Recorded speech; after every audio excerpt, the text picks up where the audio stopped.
Welcome back to the FlipNerd.com REI Classroom, where experts from across the real estate investing industry teach you quick lessons to take your business to the next level.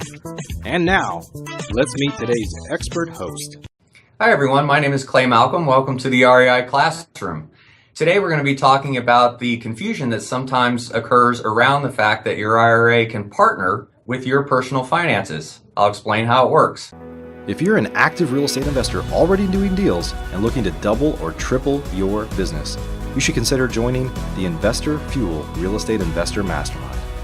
We're a small group of investors that share our best practices, tips, and tricks with one another in an effort to all win. We limit our membership to only 1 to 2 members per market, so everyone shares their knowledge, tips, and tricks openly and honestly. Our members include some buying 1 to 2 houses a month, up to some of the most respected investors and leaders in the real estate investing industry, some of which have personally done over 1,000 deals. If you'd like to be considered for our invitation-only world-class mastermind, please visit investorfuel.com to request your personal invitation. Our next meeting is coming up quickly. Go to investorfuel.com now to learn more. And we're going to be talking today about your personal finances, partnering with your IRA. Now, a lot of you are IRA real estate investors, and you're probably familiar with the disqualified person rules, meaning that all IRAs have some folks who are disqualified to the IRA, meaning that they can't have particular transactions. And first amongst those is the IRA holder. So how is it that an IRA holder, their personal finances, can partner with their IRA finances? Well, it's a matter of the difference between a transaction, in other words, the IRA buying from you or you buying from your IRA, versus being a side-by-side partner. In a title relationship on a property's titling, the IRA holder and the IRA have 2 different names. Their percentage of ownership needs to be dollar for dollar in terms of the dollars that they're putting in there toward the purchase of the property. And what the IRS sees is each of those 2 entities, which are different legal and financial entities, own a percentage of an asset. It's an undivided percentage, and it just happens to be an asset that the other entity owns the other percentage. So the way that breaks down from a practical standpoint is, let's say that your IRA owns 60% and you personally own 40%. That means that every disbursement for purchase, for maintenance, for insurance, so on and so forth, would need to be split 60-40, and all of the returns, whether that's rent or proceeds from sale, would also be split 60-40. And from a tax perspective, one of the things to keep in mind, of course, is that you have 2 different tax statuses that are participating there. Your IRA's returns, of course, will be in that tax umbrella that the account has, whether that's traditional or Roth or even an HSA.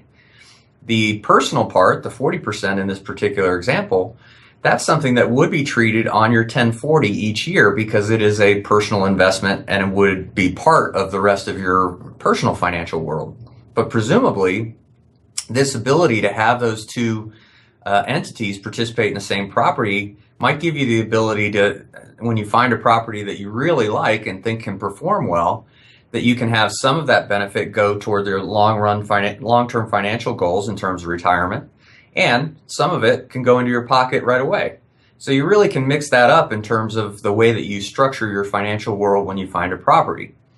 Now, the thing that I will mention about it is that it is a little rigid. So once the percentage is set up between the IRA, the percentage of ownership between the IRA and the person, it has to stay the same throughout the life of the asset.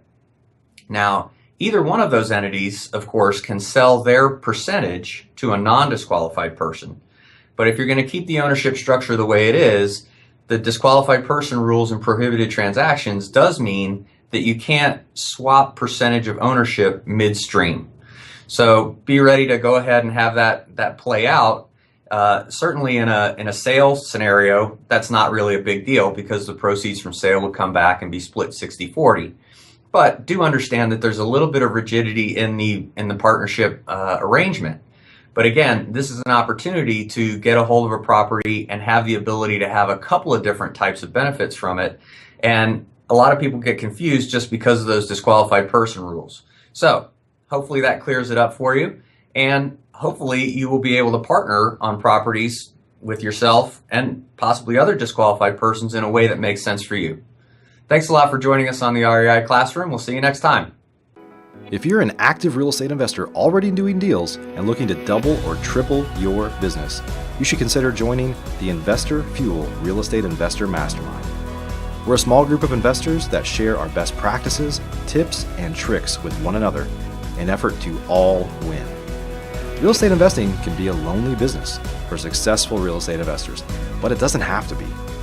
Investor Fuel members meet 4 times a year, but we talk to each other 365 days a year, and we focus on improving the profitability of our businesses, improving the quality of our lives. That's why we do this, right?